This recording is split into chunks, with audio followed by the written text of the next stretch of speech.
Okay, here's the second video out of 8, showing me delivering a Zoom training session to Norma to help her pass her part 3. If you haven't watched the first video yet, please do that first and then come back and watch this one.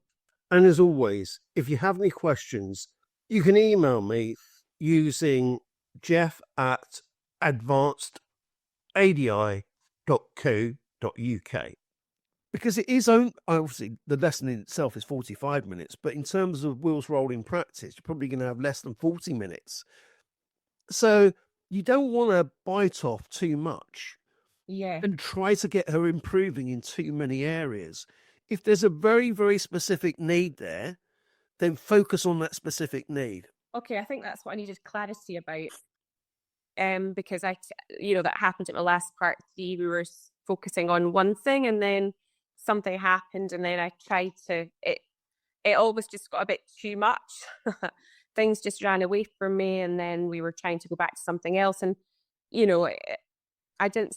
I think what maybe I've learned is you can keep the goal and work on other things within the goal rather than you could add mirrors into the goal if you wanted to with a learner, you know what I mean, rather than changing everything, which I tended to do before that.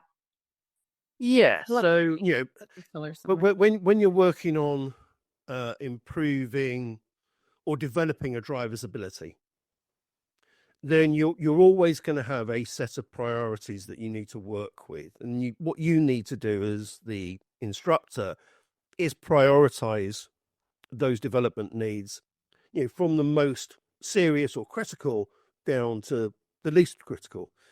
So generally speaking, is the driver demonstrating anything in the way that they're controlling the car or their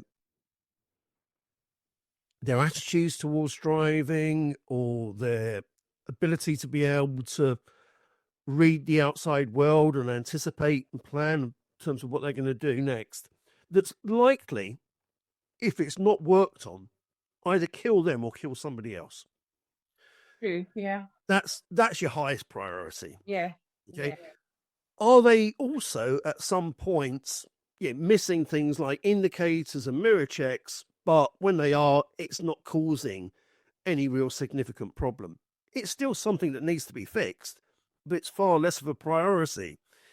So you wouldn't want to overwhelm a student's brain whilst you're helping them to develop their most critical needs by also drawing attention to all of their other needs, because you're just distracting them away from the principal focus.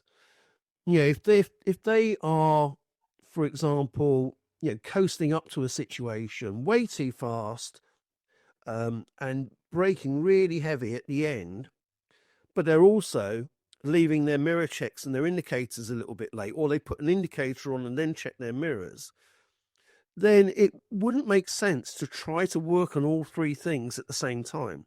Yeah. What you'd say is, right, okay, so we've got a few things that we need to deal with. The main one is, let's get this speed under control. Let's get you stop coasting. Let's get you bringing that speed down much earlier, so you're not braking hard and late right at the very last moment. So let's make that our initial priority.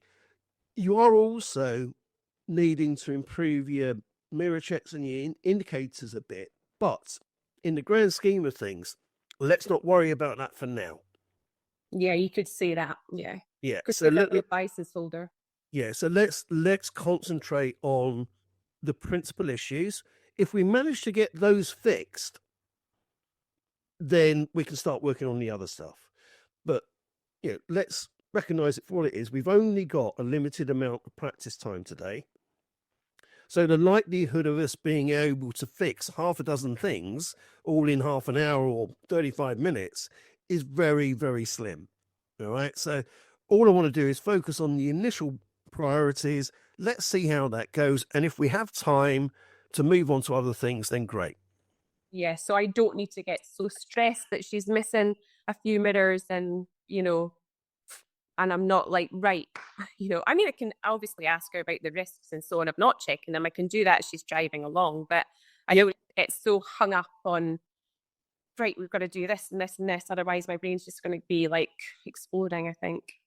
Yeah, so if you think about it from an examiner's point of view, they know that driving lessons are dynamic. Okay, you can go out with the best intention in the world of working on one thing, and then you end up working on something else. But they also know you can't boil the ocean in terms of improving a driver's ability in the space of 35 to 40 minutes of wheels rolling. So what they're expecting is for you to identify what the principal needs are of the student, or driver, which isn't necessarily the same as what the driver thinks. It might be, but you might pick up on something that actually is a higher priority than the driver recognizes. So then it's your job to reprioritize what that goal is. Yeah. Now, with a full license holder, I think that's unlikely, because their driving standard should be good enough for you to be able to have already pre-identified what the principal focus of this particular be, such a spiral roundabout. Yeah. Yeah. Her speed can be an issue sometimes. She's got a car where it, beeps the limiter, and not the limiter, that it'll beep if she goes over the speed limit, but her brain still works in kilometers per hour. So she'll go, oops, and then slow down. So she does that.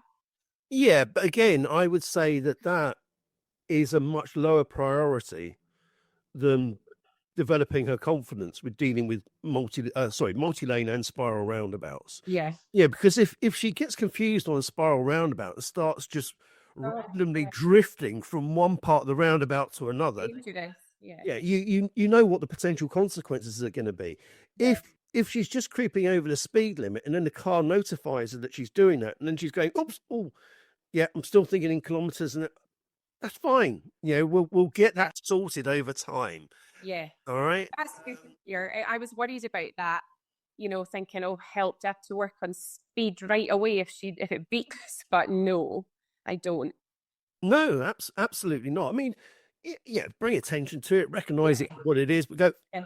right, okay, yeah, and again, yeah, when appropriate, you could probably have that little conversation on the move and say, look, I know you've told me that, coming from Canada, you're still thinking in kilometers an hour, and that's causing you a little bit of a challenge, which is why you sometimes creep over the speed limit. Fortunately, the car's telling you that you're doing that. Yeah. I'm sure it's something that you're going to be able to fix over time. Yeah. All right. But in the meantime, let's just keep concentrating on these spiral roundabouts. Yeah, so from an examiner's point of view, they're witnessing you, recognizing, there is other stuff that's happening that isn't quite right. Ideally needs to improve, but you're not distracting the student away from the principal focus of what it is that you're working on. That makes sense. Yeah, because I mean, if you think about it in other contexts, if for example, you were going to some form of, I don't know, cookery class, and you're being taught how to make a particular dish, and you're listening carefully to the instructor that's telling you how to follow a particular recipe, and then bizarrely somebody else starts to have a conversation in your ear about their personal views on home decoration. That's so distracting. Yeah, and you what? Right. So what is it I'm meant to be doing with the flour? Sorry, which colour should I be using? Yeah, it's bamboozling. It's over distracting. Yeah, you're dumping too much information. Now, often PDIs and ADIs come from the point of view of thinking, I know all of this stuff. I know all of this information that I know is important to a student. So when I recognize something that's happening that shouldn't be happening, my job is to bring their attention to it and give them the correct information that they need, because that's what the examiner is expecting me to do. They're not. They know that learning to drive or driving development is a process, Yeah.